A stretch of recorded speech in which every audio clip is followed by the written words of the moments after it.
14 years. That's how long Daniel Marsh built Apex Fabrication Solutions, from a two-man shop, in a rented warehouse, into a $4.2 million company with 11 employees and contracts across 4 states. He built it with his best friend, Kevin Harlow. And on a Tuesday in March, Kevin walked into Daniel's office. He slid a resignation letter across the desk. He said, calmly, like he'd rehearsed it, that he was moving on to pursue other opportunities. Within 60 days, 7 of Apex's top clients had canceled their contracts. Within 90 days, a new fabrication company had taken over nearly all of them. Same services, same pricing model, same vendor relationships. The company was called Vertex Industrial. It had been incorporated 8 months before Kevin handed in that resignation letter. Daniel Marsh grew up in Dayton, Ohio.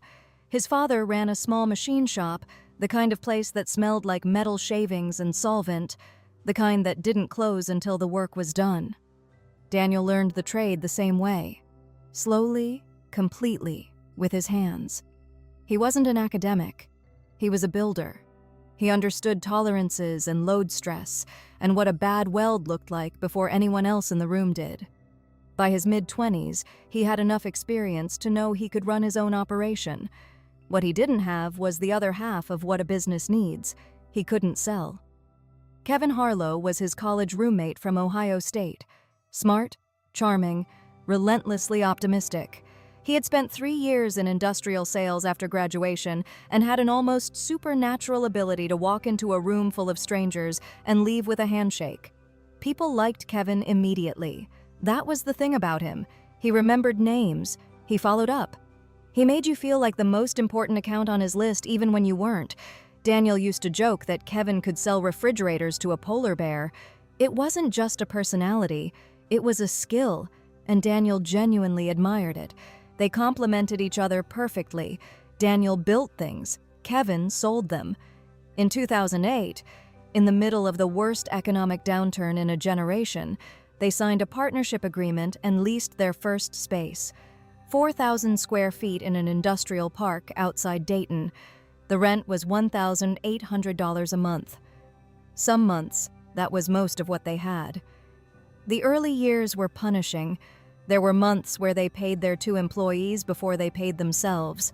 There were months where Daniel slept on a cot in the back of the shop because the commute home felt like time he couldn't afford. There were contracts they underpriced so badly they almost didn't survive them. But they did survive. Kevin was the reason they survived the first 2 years.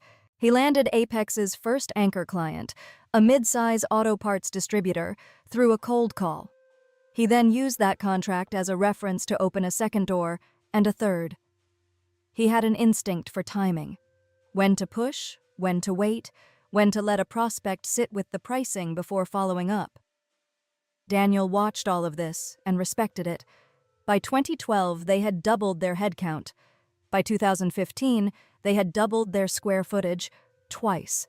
They had a CNC machining division, a contract assembly line, and a client roster that included 2 regional aerospace suppliers and a medical device manufacturer out of Columbus. The aerospace contract, their biggest, had been Kevin's deal. He'd spent 8 months developing that relationship. He flew to Cincinnati 3 times. He revised the pricing proposal 4 times. When the contract came through, it added $780,000 in annual revenue to Apex's books. Kevin had sent Daniel a text message that night with just 2 words: "We're real." Daniel owned 60% of Apex. Kevin owned 40%. That split had felt fair at the time. Daniel's technical expertise and sweat equity justified a larger stake. Kevin had never pushed back on it. Not once, not directly, in 14 years. Or so Daniel believed. But stay with me. Because what Kevin was quietly deciding during those years is something Daniel wouldn't understand until a forensic accountant put 2 spreadsheets side by side and asked him to look very carefully at a column labeled vendor expenses. For most of their time together, the division was clean. Daniel ran operations. He managed the shop floor, the equipment, the production timelines, the quality control. Kevin ran the front-facing side of the business: sales, client relationships, contract negotiations, vendor management. That division worked. For years, it worked beautifully. But it created something they never talked about.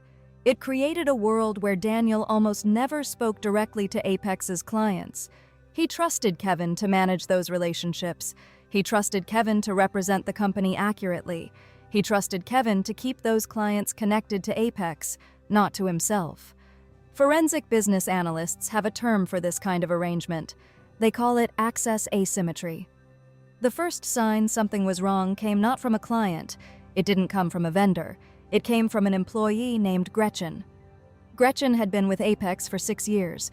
She was a production supervisor, dependable, technically skilled, the kind of person who showed up early and left late. She knocked on Daniel's office door one afternoon in November 2021 and told him something odd had happened. She'd been contacted on LinkedIn, a recruiter at a company she'd never heard of. The message described a fabrication supervisor role in remarkable detail. Similar client base, similar equipment, similar workflow to what she was doing at Apex. The salary was 15% higher than her current rate. She almost didn't mention it, but something about the message had stuck with her. When she'd asked the recruiter how they'd found her, the response had been specific. "We've been building our team for several months. We know exactly who we need."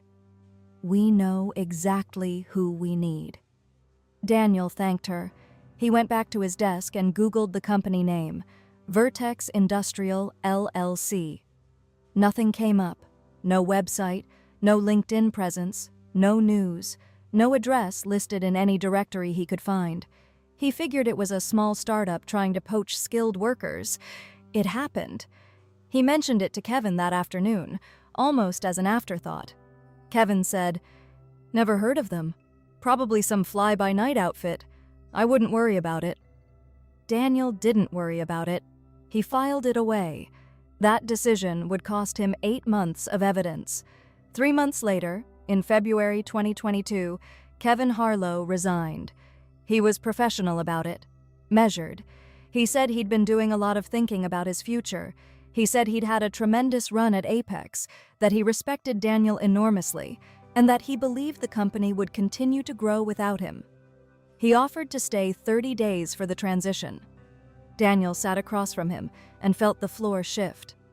They'd had disagreements over the years, about growth rate, about whether to hire more aggressively, about a contract they'd lost to a competitor on pricing. But none of those had felt like this. None of those had felt like a fracture. "Where are you going?" Daniel asked. Kevin said he was exploring options. He said he didn't have anything definite yet. That was a lie. The 30-day transition period was, in hindsight, not a transition at all. Kevin spent much of it on his phone. He was vague about his activities. He handed off client files in a way Daniel later described as organized chaos, technically complete on the surface, but stripped of the relationship context that made them useful. Names without notes, contracts without histories. When Kevin left on his final day, he shook Daniel's hand at the door. He looked him in the eye. "You're going to be fine," he said. The Cancellations started 6 weeks later. First, a logistics company in Columbus that had been with Apex for 4 years. Then, a plastics manufacturer in Indianapolis. Then, an aerospace supplier in Cincinnati that had been their single largest account, representing nearly 18% of annual revenue. Each cancellation cited the same reason: a new vendor, better fit for current needs. None of them named the vendor. Daniel started making calls. He worked his way down the client list. Some didn't answer. Some gave him the corporate runaround. But he had a relationship with Tom Burkett, the procurement manager at the Indianapolis plastics firm. That went back 7 years. He called Tom directly. "Tom, what happened? Who did you go with?" There was a long pause. "I probably shouldn't say this," Tom said, "but Kevin reached out to us 6 months ago. He had a whole package ready. Pricing, turnaround times, a presentation. It was a good offer, Daniel. I'm sorry. He said Apex was going through some changes." 6 months ago. Kevin had been in their partnership meetings 6 months ago. Kevin had been reviewing their client contracts 6 months ago. Kevin had been CC'd on their vendor negotiations 6 months ago. And 6 months ago, Daniel now understood, Kevin had already been gone. Daniel called Patricia Okafor the same afternoon. Patricia was a commercial litigation attorney out of Columbus, one of her firm's specialists in partnership disputes and business fraud.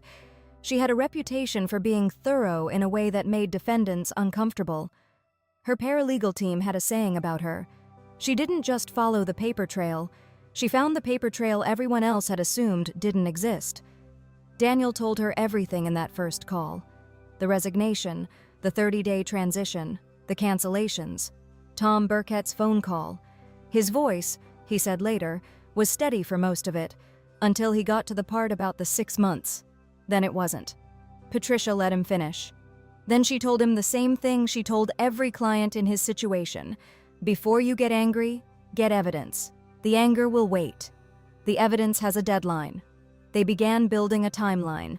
Patricia's paralegal team started with the basic records, the documents that don't require a subpoena and that people often forget leave traces. Secretary of State filings, business registrations, public court records. What they found first was the LLC.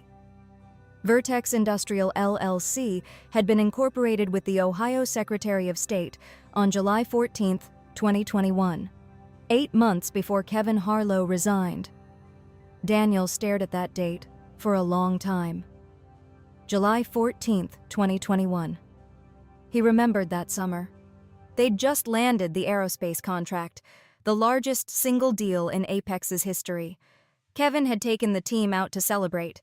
He'd given a speech at their annual all-hands meeting about being all in on Apex's future. 8 days later, he had filed paperwork to build its replacement. But the LLC was only the first layer. Patricia's team subpoenaed Kevin's email records next. This was possible because Kevin had used his Apex company email account for some of his Vertex-related correspondence during the 14 months he was building it. Either he hadn't thought about it or he hadn't cared. What the emails showed was methodical. From July 2021 through February 2022, Kevin had been running 2 companies simultaneously, one he owned and one he was actively dismantling. The first category of emails documented client repositioning. Kevin had been systematically cultivating Apex's top clients as personal relationships rather than company relationships. His language in these emails was careful. He positioned himself as the reason for Apex's quality and reliability, subtly separating his reputation from the Apex brand. When clients praised the work, Kevin's responses attributed it to his oversight, his standards, his judgment. He was building a following inside his own company's client list. The second category was vendor intelligence. He had sent emails to 3 of Apex's key suppliers from his Apex email account, asking for pricing information described as for a personal project. 2 of those suppliers had responded with their confidential contract rates. Those rates then appeared in Vertex's cost model, almost exactly. He had used Apex's vendor relationships to underprice Apex. The third category was talent acquisition. Gretchen wasn't the only Apex employee Vertex had contacted. 4 others had received messages, 2 more production-level workers and a junior account manager. One of them had accepted. She had been hired by Vertex 6 weeks before Kevin resigned. She had resigned from Apex 3 days after Kevin did, citing personal reasons. And then there was the fourth category. In the final 3 months before Kevin's resignation, there were 2 email threads showing prospective clients who had reached out to Apex for quotes. Kevin had responded to those inquiries, provided initial information, and then referred them, in separate emails from a personal account, to Vertex. He told one of them that Apex was going through some restructuring and that he knew a newer company better positioned to serve their needs. Apex had never known those clients existed. But here's what they still didn't know. The email records had taken 3 weeks to process. Patricia's team worked through them methodically, flagging threads, building a chronology. When they handed Daniel the summary document, it ran 41 pages. He sat with it for an entire evening. He kept going back to the timestamps. He cross-referenced the dates against his own calendar, partnership meetings, client calls, the production milestones he still remembered clearly. He found an email Kevin had sent to the Cincinnati aerospace client, quietly repositioning himself as the primary contact on the exact same day Kevin and Daniel had attended a lenders meeting to discuss Apex's expansion loan. They had borrowed money to grow a company Kevin was already dismantling from the inside, but even that wasn't the final piece. In the course of reviewing Apex's internal financial records, Patricia brought in a forensic accountant named Claudia Reyes. Claudia had spent 12 years specializing in partnership disputes. She had what her colleagues described as an ability to spot a pattern in a spreadsheet that most people would read as noise.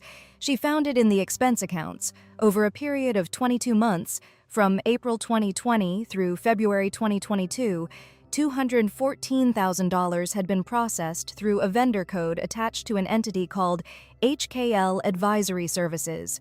Claudia pulled the registration records for HKL Advisory Services. No website, no employees, no identifiable business activity.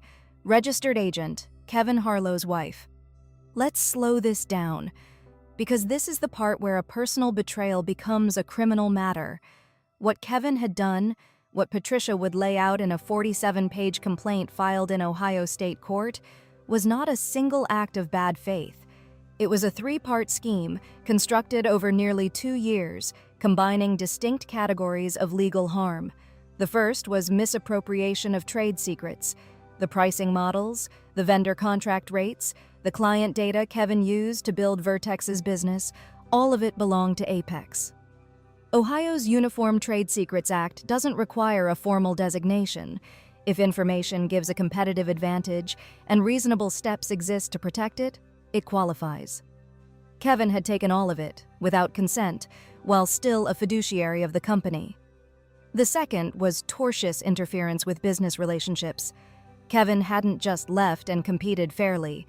He had actively redirected 2 prospective clients away from Apex, while still a partner, and had used Apex resources to do it. In Ohio, tortious interference requires proof of intent, improper means, and resulting damage. Patricia had emails showing all 3. The third was embezzlement, $214,000 paid to a shell company controlled by his wife over 22 months. The payments had been structured in amounts just under the threshold requiring dual partner approval, never over $12,000 in a single transaction, never 2 payments in the same week.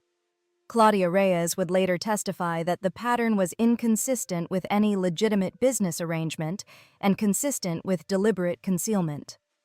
Patricia filed the complaint in November 2022. It named Kevin Harlow personally. It named Vertex Industrial LLC.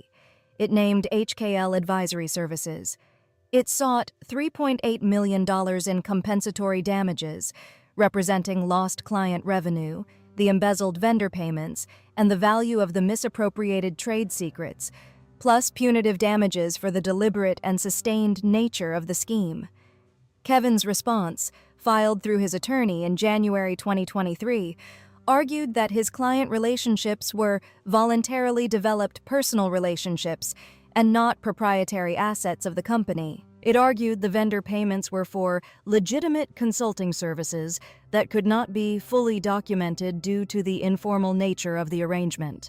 And it argued that Daniel had created the very vulnerability Kevin had exploited by unreasonably concentrating all client relationship management in a single partner. In other words, you trusted me too much. That's your fault.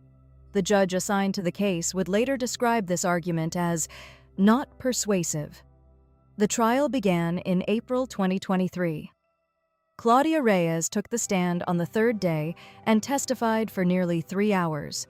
She walked the jury through the HKL payments in granular detail, not just the totals, the structure, the amounts, each just under the dual approval threshold, the timing, irregular enough to avoid pattern detection in a casual review, but consistent enough to show intent when laid side by side, the complete absence of deliverables, invoices, meeting notes, or any documentation connecting those payments to actual services. She showed them a table, 22 payments over 22 months, no two in the same week, no single payment over $12,000. This, she told the jury, is not how a vendor relationship looks. This is how a payment structure looks when the goal is to avoid detection. The vendor emails came in next. 2 suppliers testified that they had responded to Kevin's inquiries, believing they were providing quotes for Apex projects. Both said they would not have shared confidential pricing information for any other purpose. Then the clients. Tom Burkett from Indianapolis testified about the approach Kevin had made, the timing, the framing, the specific language Kevin had used about Apex going through changes.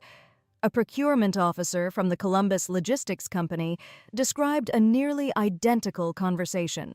Both said Kevin had initiated contact months before his resignation. Kevin Harlow took the stand for a full day. He was composed. He maintained that his client relationships were personal, built on years of individual effort. He maintained that the consulting payments were for legitimate strategic work. He maintained that his wife had provided real advisory services to Vertex during its formation.